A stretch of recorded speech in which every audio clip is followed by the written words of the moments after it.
అధ్యక్షత వహిస్తున్న శోభన్నకు, అలాగే అన్నగారు బీసీ ఉద్యమ నాయకులు,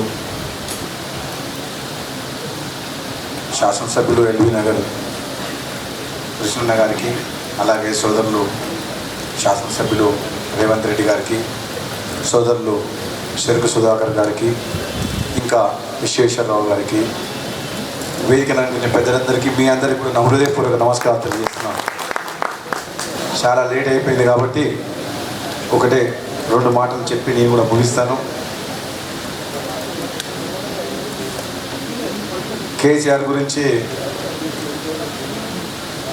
నాకంటే ముందు మాట్లాడిన వ్యక్తులు, ఈ ప్రభుత్వం పనితీరు, ఏ విధంగా పరిపాలిస్తున్న విషయాలు చాలామంది చెప్పింది.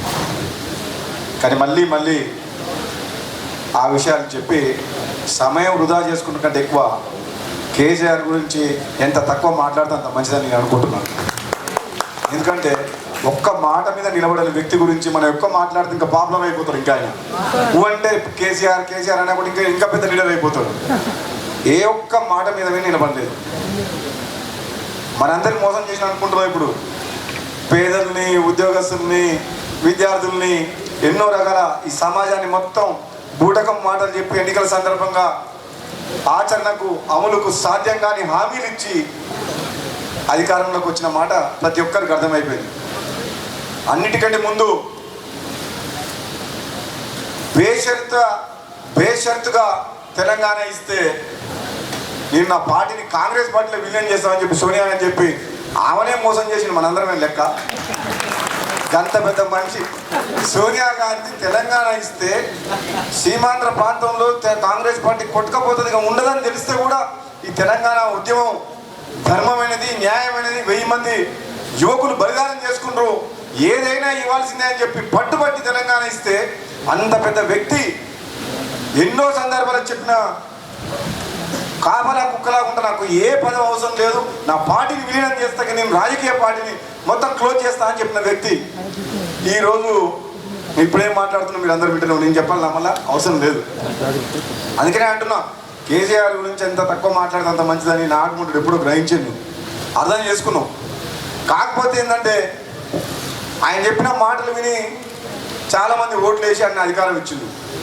63 మంది ఎమ్మెల్యేలు మెజార్టీ ఉన్న తర్వాత కూడా మరి ఎందుకు అభద్రతా బాగుందో కానీ మిగతా పార్టీల ఎమ్మెల్యేలని సంతల పశువులం అన్నట్టు కొనుక్కుంటా ప్రజాస్వామ్యాన్ని కూని చేసిన వ్యక్తి ఎవరంటే కేసీఆర్. మన రాష్ట్రంలో, తెలంగాణ రాష్ట్రంలో తెలంగాణ ప్రజల ఆత్మగౌరవం అని అనుకుంటున్నాం.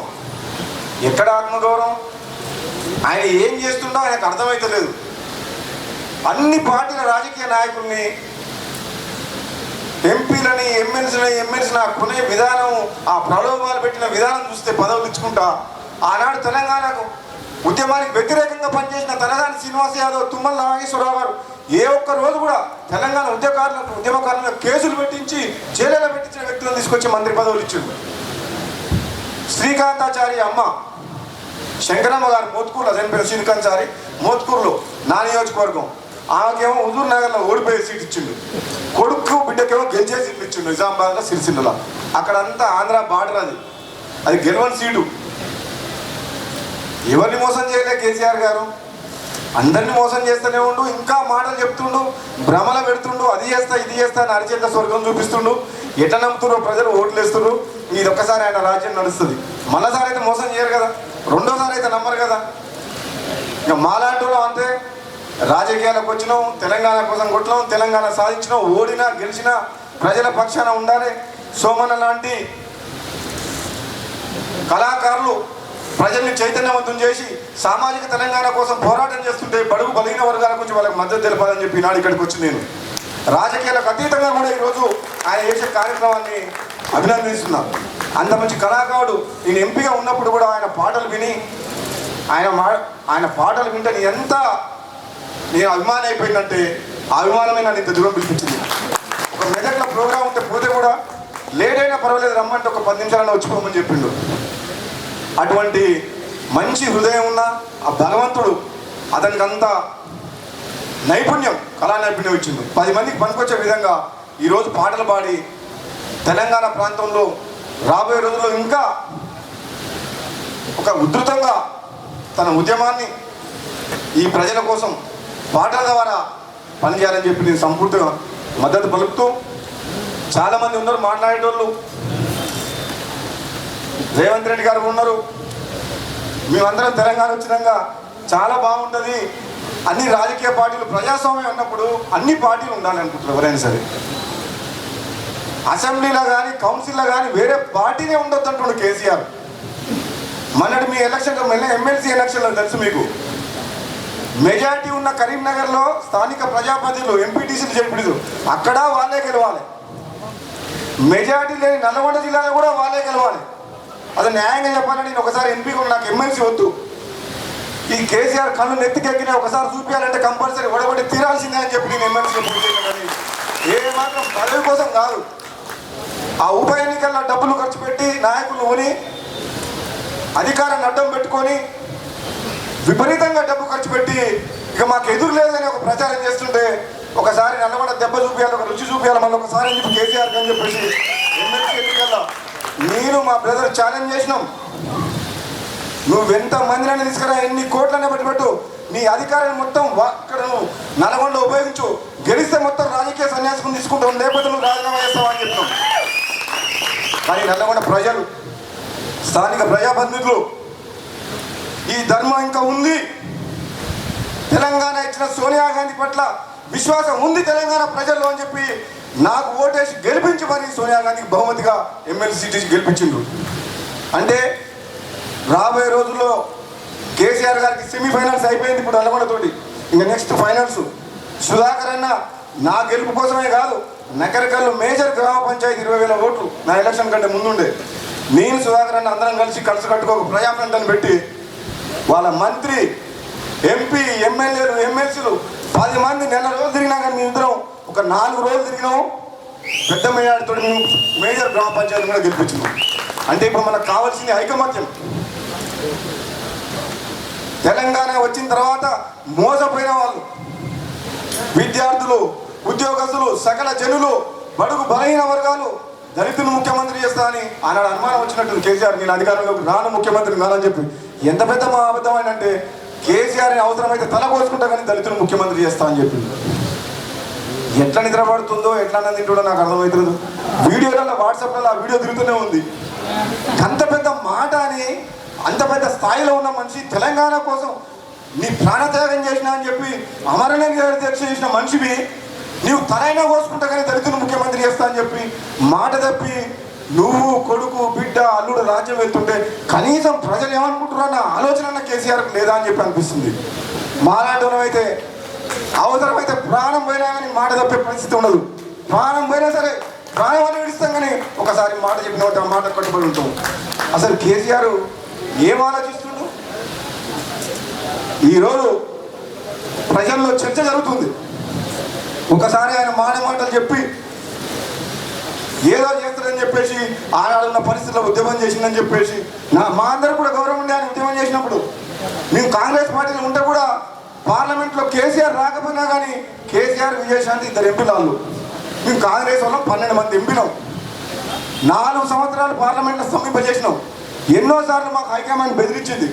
పార్లమెంట్ చరిత్రలో కూడా రూలింగ్ పార్టీ ఎంపీలు ఎప్పుడు సస్పెండ్ చేయలేదు. మా పార్టీని కూడా మా పార్టీ మమ్మల్ని పార్టీ నుంచి సస్పెండ్ చేసింది, అయినా కానీ భయపడలేదు. టికెట్ ఏం వచ్చేసారన్నారు, టికెట్ మాకు ఇవ్వకుండా పర్వాలేదు, తెలంగాణ ఇవ్వండి, కాంగ్రెస్ పార్టీని బతికిస్తాం, అమాయకుల ప్రాణాలు పోతున్నాయని చెప్పి చెప్పడం జరిగింది హైకమాండ్కు. మరి అటువంటి యుద్ధం చేసిన మేము మరి అందరినీ కాదని ఈరోజు ఆయన రాజ్యం వెళ్ళి ఆ ఒక్కడు కూడా పోనీ ప్రజాస్వామ్యంగా ఉన్నాడంటే ఏ రాజకీయ పార్టీని కూడా ఈరోజు నల్గొండ జిల్లాలో కాదు అన్ని జిల్లాల్లో పోలీస్ స్టేషన్లు, ఎంఆర్ఓ ఆఫీసులు టీఆర్ఎస్ ఆఫీసులాగా మారి అధికారులందరినీ టీఆర్ఎస్ ఏజెంట్ లాగా చేసి అందరినీ ప్రలోభ పెట్టి భయపెట్టి ఇప్పుడు ఈరోజు రాజ్యాధికారం ఈరోజు రాజ్యం నడిపిస్తుంది కేసీఆర్. ఇదందరిలో ప్రజల్లో చర్చ నడుస్తుంది. ఇదన్నిటికీ సమాధానం కాలం సమయం వచ్చినప్పుడు ఎన్టీ రామారావు కూడా అంత అభిమానం ఉన్న మనిషి ఒకసారి ఓడిపోలేదా? అధికారం అనేది శాశ్వతం కాదు కదా. మరి కేసీఆర్ ఏమనుకుంటుంటే అలా మనమని కూడా సెక్రటరీ తీసుకొస్తున్నా అంటే ఆయన కొడుకు తర్వాత మనమని అంట నెక్స్ట్ అంటే సిగ్నల్ మనకు ఇండికేషన్ ఇస్తుందా? నేను నా కొడుకు అక్కడ బిడ్డ ఢిల్లీలో, ఆ తర్వాత నా మనమడు అని చెప్పి ఆ పిల్లవాడు ఎక్కడ చూసినా కానీ ఆ పిల్లవాడు కూడా కనబడుతుంది. అంటే మేము తెలంగాణ కోసం ప్రాణత్యాగం చేసిన వాళ్ళు, అమరులైన వాళ్ళు, ఉద్యమం చేసిన వాళ్ళు అందరూ ఇంట్లో కూర్చోవాలి, వాళ్ళు రాజ్యం వెళ్ళాలి. పోనీ రాజ్యం ఏంటో ఎన్నో ఏదైనా సకాలం ఉందా? ఒక్క మాట నిలబెట్టుకున్నావా? ఎన్నికల సందర్భం ఇచ్చిన ఒక్క పెన్షన్ తప్పితే ఈ రోజు వరకు కూడా ఒక్కటి కూడా కార్యరూపం దాల్చలేదు. లక్షల కోట్ల రూపాయల టెండర్లు పిలిచిండు, కాంట్రాక్ట్లు. మరి ఆ టెండర్లు అయితే 20 ఏళ్ళు పడుతుంది. ఇగో నీళ్ళు వచ్చినాయి, అప్పుడే మీ పంట పొలాల్లో అప్పుడే 2 బెడ్రూమ్ కట్టుకున్నావు. అల్లుడు అల్లుడు స్టేడం అనుకుంటామని అన్నాడు కదా, అల్లుడు కూతురు ఆ బెడ్రూమ్లో వండుకున్నట్టే చెప్తున్నాం కదా మనం. అది సినిమాలో ఎట్లా చూపిస్తారంటే మామూలు 35 mm కాదు. చిన్నప్పుడు మనం సినిమాలో చూసేది కదా, 35 mm 70 mm చూపిస్తున్న సినిమా ఇప్పటికి కూడా. ఒక 20,000 2 బెడ్రూమ్ ఇల్లుని 100 సార్లు చూసి ఇప్పుడు నేను టీవీలో. మన మా ఊరికి పోతే అంటుండ్రు, మా ఊళ్ళో 900 కుటుంబాలు ఉన్నాయి. దాంట్లో ఆ 900 ఇళ్ళల్లో 600 ఇండ్లు నివాస యోగ్యానికి పనికిరాని. దళితులు, బడుగు బలహీన వర్గాలు అన్ని తిరిగి వచ్చిన, ఊరు మొత్తం తిరిగితే ఏమంటారంటే ఇక కేసీఆర్ కడతారు కానీ ఎదురు చూస్తున్నాను. ఎప్పుడు కడతాడు, నీ ఇల్లు ఎప్పుడు ఉంటాయి, వాన వస్తుంది మొత్తం కురుస్తుంది అంటే ఆశ ఒకటి కల్పించిండు, నీకు ఇల్లు కడతామని చెప్పేసి రకరకాల వాగ్దానాలు చేసిండు. ఏం చేస్తాడేమో కానీ ప్రజాస్వామ్యాన్ని కూని చేసి కుటుంబ పాలన చేసి ఈ తెలంగాణ వచ్చిన ఆ అమరవీరులు ఎక్కడ ఉండరు కానీ వాళ్ళది ఆత్మ శోభిస్తుందో అనిపిస్తుంది కేసీఆర్ చేసే పనులు చూస్తే. నిజంగా చెప్పాలంటే బాధాకరం. మేము కూడా తెలంగాణ కోసం కొట్లాడినాం. కేసీఆర్ ఒక్కడు కొట్లాడితే తెలంగాణ రాలేదు. హైదరాబాద్తో సహా తెలంగాణ వచ్చింది. ఈరోజు ఇంత బడ్జెట్ ఉంది, ఈరోజు ఈ పరిస్థితి ఉందంటే కాంగ్రెస్ పార్టీతో సహా తెలంగాణలో విద్యార్థులు ప్రతి ఒక్కరు అన్న జైలు పైన సుధాకరణ 14 ఏళ్ళు కష్టపడి పనిచేసిండు. అటువంటి వ్యక్తిని కూడా మరి ఈరోజు పక్కన అసలు అపాయింట్మెంటే లేదు ఎమ్మెల్యేలకు, ఎంపీలు అంటే ఇక మన బాధ మనది ఉంది. వాళ్ళ పార్టీలో ఇంకో బాధ ఉంది. ఆ మంత్రులు ఎంపీలు ఎమ్మెల్యే మీదేనా కూడా మాకే అపాయింట్మెంట్ ఇస్తలేదంటే మీదేం వెళ్ళంటుండ్రు. ఆయన పోయినా కుసమనే పరిస్థితి లేదు. ఏమైనా బుక్కకారు వేసుకొని బయట తిరిగి రావాల్సిందే.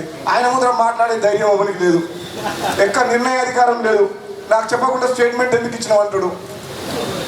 ఇక ఉండేది 10 మాట్లాడ నేను రేవంత్ రెడ్డి మాట్లాడడం అయితే లేకుంటేనే బాగుంది. ఇంతమంది మంచి టైగర్ లాగా తిరుగుతున్నాం బయట అనిపిస్తుంది.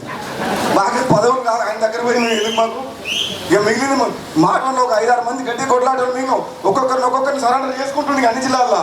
ఇంకా లాస్ట్కు ఇంకా మా కోమటిరెడ్డి బ్రదర్స్, అటుపక్క రేవంత్ రెడ్డి, ఇటుపక్క ఇంకా కొందరు ఉన్నాం, మిగిలినాం.